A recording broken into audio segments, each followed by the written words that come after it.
नमस्कार, मैं हूं शशि तुषार शर्मा और आप देख रहे हैं चुनावी खबरों पर आधारित हमारा खास बुलेटिन। सबसे पहले आप दिन की बड़ी चुनावी खबरों को संक्षेप में जान लीजिए, जिसके बाद हम आपको बताएंगे कि खबरें खास क्यों हैं और इनके राजनीतिक मायने क्या हैं। विजयदशमी के मौके पर आरएसएस प्रमुख मोहन भागवत ने मणिपुर हिंसा का मुद्दा क्यों उठाया और आने वाले चुनावों के लिए मतदाताओं से क्या अपील की है, इसके बारे में चर्चा करेंगे। मध्य प्रदेश में कन्या पूजन को लेकर बीजेपी और कांग्रेस के बीच जुबानी जंग क्यों छिड़ गई है, इसकी भी जानकारी देंगे। भोपाल में कांग्रेस नेता कमलनाथ के घर के बाहर क्यों और किसने हनुमान चालीसा का पाठ करवाया है, आपको पूरी खबर बताएंगे।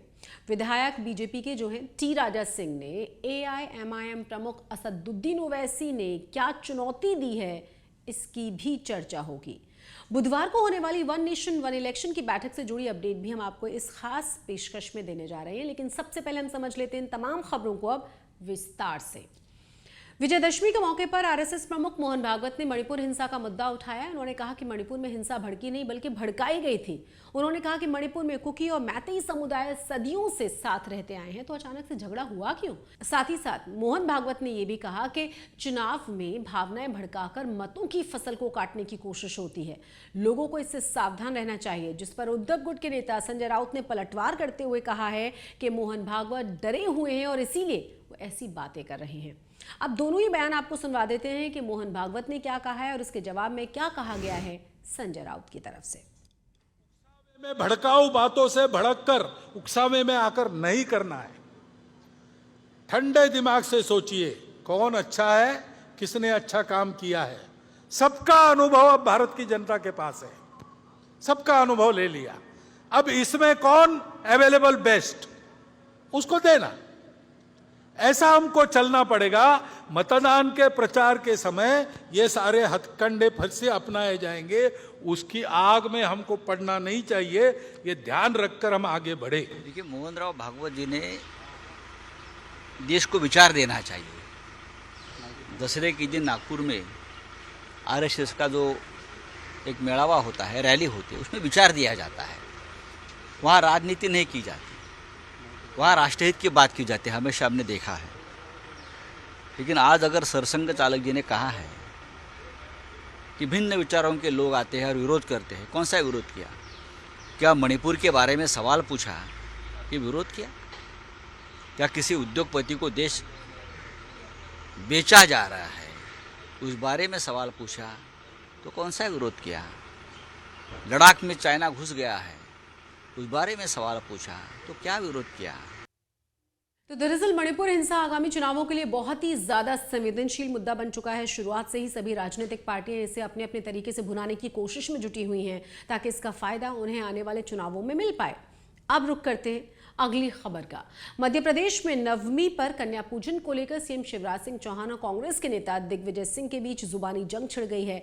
दिग्विजय सिंह ने चुनावी मौसम में शिवराज सिंह के कन्या पूजन को नौटंकी करार दिया है, और तो वहीं सीएम शिवराज सिंह चौहान ने इस मुद्दे पर कांग्रेस को ही सवालों के घेरे में खड़ा कर दिया।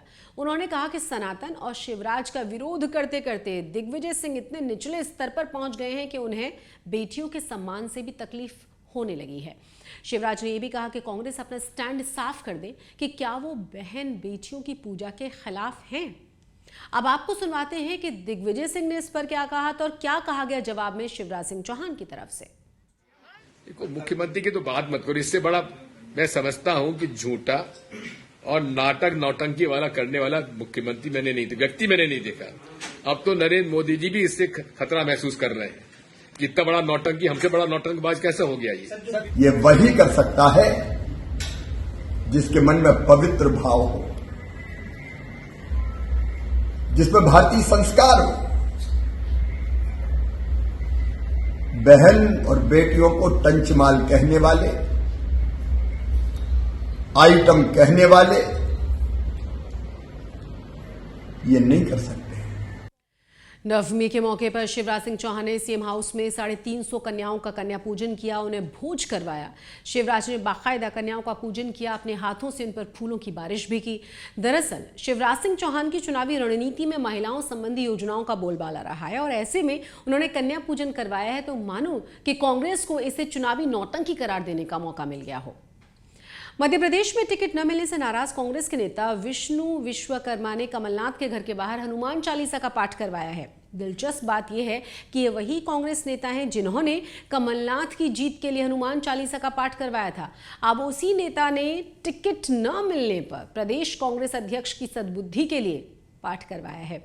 सुनिए जरा विष्णु विश्वकर्मा को। ऐसा कुछ नहीं है। माननीय कमलनाथ जी हनुमान भक्त हैं और मैं भी विष्णु विश्वकर्मा हनुमान भक्त हूँ।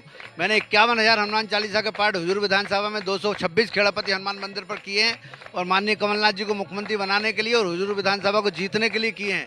एक धर्म ध्वजा लहराई है और हिंदुत्व का गढ़ है हुजूर विधानसभा, उसको जीतने के लिए हमने बहुत मेहनत की है। कल ही माननीय राजा साहब ने बोल दिया कि नरेश ज्ञानचंदानी घर पे सोते रहे, उन्हें टिकट मिल गया, तो इसको हम क्या समझे? एक व्यक्ति विशेष का टिकट हो गया है, सर्वे के आधार पर टिकट नहीं है।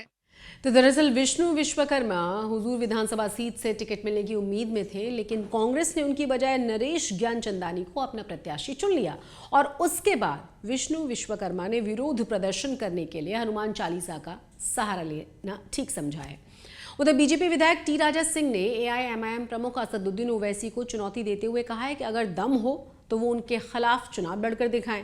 टी राजा ने ये तक कह दिया है कि अगर उन्होंने ओवैसी को हराया नहीं तो वो राजनीति छोड़ देंगे और तेलंगाना छोड़कर चले जाएंगे। सुनाते हैं आपको कि टी राजा ने और क्या कहा है। चलो मैं आज आपको चैलेंज करता हूं, अगर आप में दम है तो आपके छोटे भाई को यहां से लड़ा दो, नहीं तो आप खुद लड़ लो, नहीं तो किसी आलतू फालतू नेता को भेज दो। अरे आप में तो मर्द ही नहीं बचा जो राजा सिंह के खिलाफ आप चुनाव लड़ा सके। आपकी पार्टी नामर्दों की पार्टी है। आज मैं आपको चैलेंज करना चाहता हूं, आओ मेरी विधानसभा में चुनाव लड़ो। अगर आपकी एमआईएम जीतती है तो राजनीति संन्यास के साथ साथ में तेलंगाना राज्य छोड़ के मैं चले जाऊंगा। तेलंगाना में बीजेपी ने अपनी पहली लिस्ट में टी राजा सिंह को प्रत्याशी चुना है। इससे पहले वो बीजेपी से निलंबित चल रहे थे, लेकिन सूची आने के ठीक पहले उनका निलंबन रद्द किया गया और सिर्फ निलंबन रद्द नहीं हुआ बल्कि उन्हें उसी गौशा महल से टिकट दे दिया गया जहां से वो विधायक हैं। देश में वन नेशन वन इलेक्शन पर पूर्व राष्ट्रपति रामनाथ कोविंद की अध्यक्षता वाली समिति ने बुधवार को एक अहम बैठक बुलाई है और इस बैठक में लॉ कमीशन इस बारे में अपना रोड मैप शेयर करने वाले हैं। जस्टिस ऋतुराज अवस्थी की अध्यक्षता वाला लॉ कमीशन लोकसभा चुनाव और राज्य विधानसभाओं के लिए चुनाव एक साथ कराने के फॉर्मूले पर काम कर रहा है। सूत्रों से मिली खबर के मुताबिक इस बात के पूरे आसार हैं कि लॉ कमीशन की रिपोर्ट आगामी लोकसभा चुनाव के साथ साथ कुछ राज्यों के विधानसभा चुनाव कराने की सिफारिश कर दे। साथ ही ये भी कहे कि साल 2029 आते आते सभी चुनाव एक साथ कराने की तैयारियां की जाएं। लेकिन इसी बीच चुनाव आयोग ने वन नेशन वन इलेक्शन की राह में ईवीएम और दूसरी लॉजिस्टिक जरूरतों के इंतजाम को एक बड़ी चुनौती बता दिया है। चुनाव आयोग का कहना है कि इस योजना को हरी झंडी मिलने से पहले उसे तैयारियों के लिए 1 साल तक का समय चाहिए होगा, क्योंकि वोटिंग मशीनों के निर्माण संबंधी चुनौतियों से निपटने में वक्त लगेगा।